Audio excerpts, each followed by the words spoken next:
Let's start our video from the story of a village nestled between rolling hills and lush fields.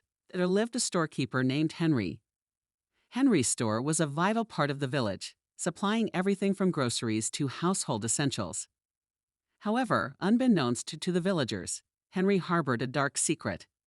While he smiled and chatted with his customers, he was also slyly pilfering items from his own store, blaming the losses on fictitious thefts to claim insurance money. His deceit not only lined his pockets but also unjustly increased prices for the villagers, who trusted him implicitly. Among the villagers was an elderly man named Walter, known for his wisdom and keen observation skills. Walter had long suspected Henry's deceit but lacked the evidence to prove it. Determined to protect his fellow villagers from Henry's greed, Walter devised a plan to expose Henry's dishonesty without causing a public spectacle. Walter began by subtly marking items in the store with a special, invisible ink only visible under a specific light, which he had invented during his years as a chemist. He then purchased items from Henry's store, making sure to choose those he had marked. Over the next few weeks, Walter, along with a few trusted friends, continued this practice, all the while keeping a detailed ledger of their purchases. Once they had gathered enough evidence, Walter approached the local authorities with his findings. With the police's cooperation, Walter invited Henry to a community meeting, purportedly to discuss ways to improve village security due to the recent thefts. During the meeting, with the entire village in attendance, Walter presented his case. He began by expressing concern over the thefts Henry had reported and suggested a demonstration of a new theft prevention technology he had developed. Henry, confident in his deception, agreed, seeing an opportunity to further solidify his innocent facade. Walter then asked Henry to bring a selection of items from his store to demonstrate the technology. As Henry presented the items, Walter used a special light to reveal the invisible markings, showing that the items Henry claimed were stolen and subsequently replaced had never actually left his store. The markings matched Walter's ledger entries perfectly, proving that Henry had been lying about the thefts all along. The revelation shocked the villagers, and Henry's facade crumbled under the weight of his deceit. Faced with undeniable evidence, Henry confessed to his crimes, apologizing to the villagers he had betrayed. As a consequence of his actions, Henry was required to sell his store and make restitution to the community. The store was taken over by a cooperative led by Walter and other villagers, ensuring fair prices and honest service for everyone. Henry, now ostracized from the community he had deceived, moved away from the village, a broken man. Walter's clever use of his knowledge and the community's trust not only exposed Henry's dishonesty, but also brought the village closer together. They learned the importance of vigilance and the value of integrity, promising to protect their community from such deceit in the future. The story of Henry's downfall served as a stern warning to anyone considering betraying the trust of their community. Meanwhile, Walter was celebrated as a hero, not for seeking revenge, but for seeking justice and safeguarding the well-being of his fellow villagers. Chuang Ti Ding Duan. In the second story, in the heart of a bustling metropolis stood a towering skyscraper, home to one of the city's most influential media companies, Galaxy Communications. Within its glass walls worked a media manager named Clara, known for her sharp intellect and innovative campaigns. However, Clara's success and rapid rise through the ranks had garnered not only admiration, but also envy, particularly from a colleague named Mark. Mark, another manager at Galaxy Communications, felt overshadowed by Clara's accomplishments. He harbored a deep resentment towards her, believing that he deserved recognition and promotions more than she did. Determined to undermine Clara, Mark began a campaign of petty sabotage. He would spread false rumors about Clara's work ethic, misplace important documents she needed for meetings, and subtly discredit her ideas in front of senior management. His actions were driven by the misguided belief that by tarnishing Clara's reputation, he would elevate his own.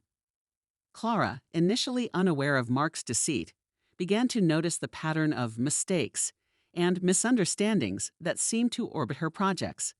Her intuition told her something was amiss, and after some discreet inquiries and observation, She pinpointed the source of her troubles: Mark.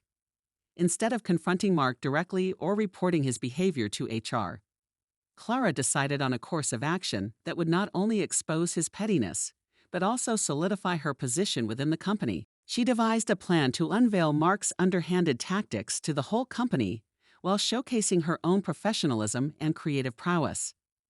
Clara was in charge of a major campaign for a new client, a project that Mark had been eyeing enviously. She knew Mark would attempt to sabotage this project as he had others. So, Clara started by feeding Mark false information about the campaign's direction, knowing he would try to undermine it based on this misinformation. Meanwhile, she worked on the real campaign in secret, only involving a trusted few. As the launch date approached, Mark's smugness was palpable, believing he had successfully undermined Clara's campaign. However, Clara had arranged for a special presentation of the campaign to be made in front of the company's top executives and the client, with Mark invited as a guest of honor. When the presentation day arrived, Clara unveiled not just the campaign, but also the story of its creation, including the challenges it faced, carefully detailing without naming names the attempts at sabotage it had miraculously overcome. The campaign was a resounding success, praised for its innovation and effectiveness, leaving the executives and the client thoroughly impressed. In the aftermath of the presentation, Clara's indirect exposure of the sabotage led to an internal investigation. Mark, realizing his maneuvers had been uncovered, confessed to his actions in a bid to save his career. Unfortunately for him, the damage was done. Mark was demoted and transferred to a less critical department, a fall from grace that was both swift and public. Clara, on the other hand, received accolades for her professionalism, creativity, and leadership. Her approach to dealing with workplace sabotage not only safeguarded her career, but also elevated her reputation within the company and the broader media industry. Through her strategic thinking and restraint, Clara turned a potentially career-damaging situation into a triumph. Her story became an example within Galaxy Communications, a lesson in the power of intelligence and integrity over pettiness and envy. Mark's attempt at revenge backfired, serving only to highlight Clara's strengths and his own shortcomings. Next story is about a bustling town. There was a businessman named Alex who owned a popular coffee shop. Alex's coffee shop was known for its cozy atmosphere and delicious coffee. He had worked hard to build his business from the ground up, pouring his heart and soul into every detail. However, not far from Alex's coffee shop, another coffee shop opened, owned by a man named Rick. Rick was envious of Alex's success and decided to use underhanded tactics to try and put Alex out of business. He started by spreading false rumors about the quality of Alex's coffee, and even went as far as to hire someone to pose as a health inspector to scare away Alex's customers. At first, Alex was confused by the sudden drop in customers and the negative talk about his coffee shop. He couldn't understand what he had done to deserve such treatment. After some investigation, he discovered Rick's deceitful actions. Alex was hurt and angry, but he knew that stooping to Rick's level was not the answer. Determined to fight back with integrity, Alex came up with a plan. He decided to focus on what made his coffee shop special in the first place: the quality of his coffee and the warmth of his customer service. Alex began hosting coffee tasting events, inviting local influencers, and offering free coffee samples to passersby. He also started a loyalty program for his regular customers, rewarding them with free drinks and discounts. Additionally, Alex reached out to the local health department to request a formal inspection of his coffee shop. When the results came back exemplary, he proudly displayed the report in his shop window for everyone to see. As word of Alex's coffee tasting events and exceptional service spread, people began to return to his coffee shop. They could see for themselves that the rumors were unfounded. The more they experienced the quality of Alex's coffee and the sincerity of his customer service, the more they realized they had been misled by Rick's lies. Meanwhile, Rick's coffee shop began to suffer. His focus on sabotaging Alex had led him to neglect his own business. Customers started to notice the difference in quality and service between the two shops, and many of them switched their loyalty to Alex's coffee shop. In the end, Rick's coffee shop closed down due to the lack of customers. Rick realized too late that his negative tactics had not only failed to bring down Alex, but had also destroyed his own business. Alex's coffee shop, on the other hand, flourished. He had shown the town that integrity and hard work were far more powerful than deceit and sabotage. Alex's reputation as a fair and honest businessman only grew, and his coffee shop became more popular than ever.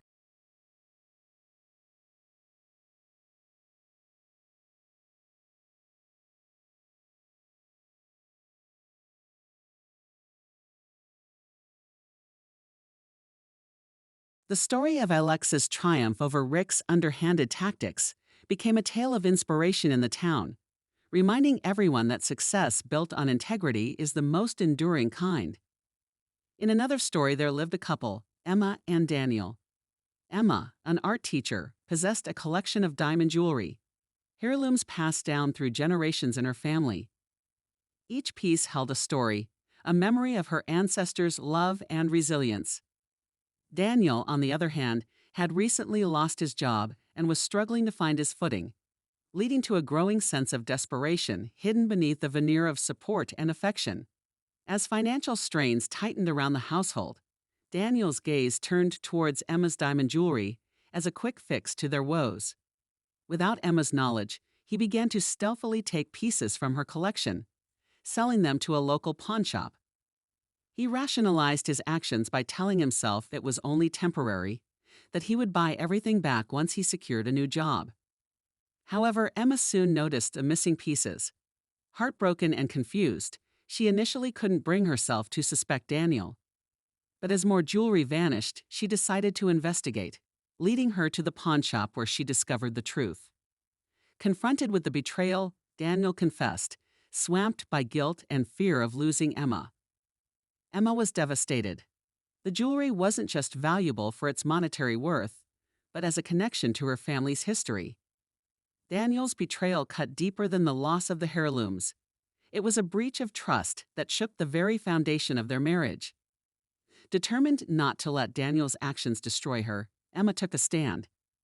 She demanded that Daniel seek help for his impulsive behavior and work towards restitution, not just financially but emotionally as well. Emma, however, didn't stop there. She filed a report with the local police, not out of vengeance, but to teach Daniel the severity of his actions. The police investigation led to Daniel facing legal consequences for theft, a stark wake-up call to the gravity of his deeds. During this tumultuous period, Emma found solace in her art, channeling her pain and betrayal into beautiful canvases that spoke of loss, resilience, and hope. Her work resonated with many, leading to a successful exhibition that not only restored her financial independence, but also reconnected her with her inner strength and creativity. Daniel, faced with the consequences of his actions, underwent counseling and worked hard to make amends, taking up odd jobs to repay the debt of the sold jewelry. The legal repercussions were a humbling experience, forcing him to confront his actions and their impact on those he loved. Over time, Daniel's genuine efforts to change and make amends led to a slow rebuilding of trust between him and Emma. While the stolen jewelry could never be fully recovered, Emma found a new sense of value in the pieces that remained, symbols of her resilience and capacity to forgive. The couple's journey through betrayal to healing became a testament to the power of accountability and the strength of the human spirit to overcome adversity. Emma and Daniel's story, marked by pain and redemption, served as a reminder that while material possessions can be lost or taken, the true gems of life, trust, love, and resilience are forged in the heart. Another story is about a kind-hearted maid named Sophie. Sophie worked for a wealthy family, taking care of their large, imposing house. The head of the household, Mr. Smith, was a harsh and demanding man. He often lost his temper, and one unfortunate day, his anger was directed at Sophie. After a minor mistake, Mr. Smith beat her, leaving her hurt not just physically but deeply wounded in spirit. Sophie, however, was made of resilient stuff. She knew that responding with anger or seeking revenge through violence was not the answer. Instead, she decided to use her intelligence and wit to stand up for herself and teach Mr. Smith a lesson in humility and respect. First, Sophie began to document every instance of mistreatment, quietly gathering evidence without drawing attention to her actions. She knew that the power of the truth was mightier than any physical force she could muster. Then, using her days off, Sophie sought legal advice from a local community center that offered support to workers facing abuse. With their help, she learned about her rights and the steps she could take to protect herself and hold Mr. Smith accountable for his actions. Armed with knowledge and evidence, Sophie took her case to the authorities. Meanwhile, she also reached out to other staff members who had witnessed Mr. Smith's behavior. Encouraged by her bravery, they came forward, adding their testimonies to hers. As the investigation unfolded, Mr. Smith was shocked to find the police at his door, questioning him about his treatment of Sophie. The community, too, began to learn of his actions, tarnishing his reputation and standing. Faced with undeniable evidence and the prospect of legal consequences, Mr. Smith was forced to publicly apologize to Sophie. He also agreed to a settlement that compensated her for her suffering and ensured she would not have to work in such conditions again. Sophie used the settlement money to further her education, enrolling in courses that would help her start a new chapter in her life. She became an advocate for workers' rights, using her story to empower others in similar situations to stand up for themselves. Mr. Smith, on the other hand, learned a hard lesson about the consequences of his actions. His behavior had not only cost him financially, but had also left a permanent scar on his reputation. He was forced to confront the reality of his actions and the pain he had caused. In the end, Sophie's revenge was not one of violence or hatred, but of justice and personal growth. She turned her painful experience into a stepping stone for a better future for herself, and a lesson in humility for Mr. Smith. Her story became a beacon of hope and strength, inspiring others to never accept mistreatment and to always seek justice.